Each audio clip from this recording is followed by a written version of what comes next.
है कि विधेयक को पारित किया जाए। जो सदस्य इसके पक्ष में वो हाँ कहें, जो सदस्य इसके विरोध में वो ना कहें। मेरे विचार में निर्णय हाँ वालों के पक्ष में हुआ, हाँ वालों के पक्ष में हुआ। प्रस्ताव स्वीकृत हुआ, विधेयक पारित हुआ। Even as the country grapples with fast disappearing green cover, a new draft legislation could pave the way for more such diversions of forest land for other activities. Hello, I'm Shri, Science and Environment Journalist with CNN News 18, and in this section of Science Wise, we'll give you all the details on the Forest Conservation Amendment Bill 2023, which was passed by the Lok Sabha on Wednesday. So the draft bill amends the 40-year-old Forest Conservation Act 1980. To give you a basic account, today just 21.7% of India's geographical area is covered by forest.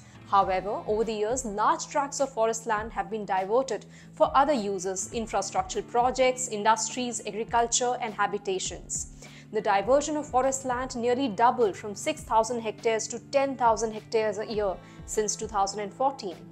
Now, if notified in its current form, the Forest Conservation Amendment Bill 2023 will withdraw protection provided to more such forest accorded under the existing Act. This fundamentally changes the core of the Forest Conservation Act 1980, which was enacted to prevent deforestation for developmental purposes. The original Act had made it mandatory to seek prior permission from the central government to de-reserve any reserved forest, use it for non-forestry purpose, or assign it to a private entity on lease and clear the naturally grown trees for reforestation.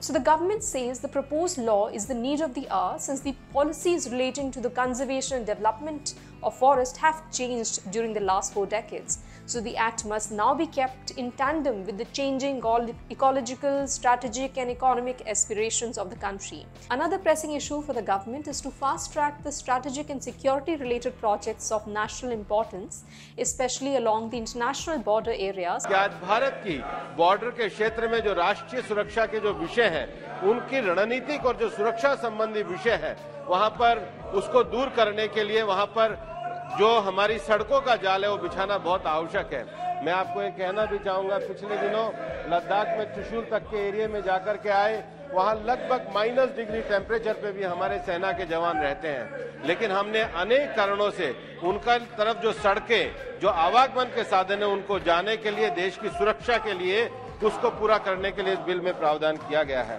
दूसरा एक और विषय है, जो सार्वजनिक सड़कें हैं या रेलवे के किनारे जो छोटे प्रतिष्ठान हैं, उन लोगों को भी सुविधा देने का इसमें ये विषय किया गया है। एक जो तीसरा विषय देश में है, हम लोगों ने सामाजिक वानिकी को बढ़ाया, सोशल फॉरेस्ट्री को बढ़ावा दिया, लेकिन फिर भी लोग प्राइवेट क्षेत्र में फॉरेस्ट लगाने से डरते हैं। उनको लगता है अगर प्राइवेट क्षेत्र में हम फॉरेस्ट लगाएंगे तो कल को हम उसको काट नहीं पाएंगे।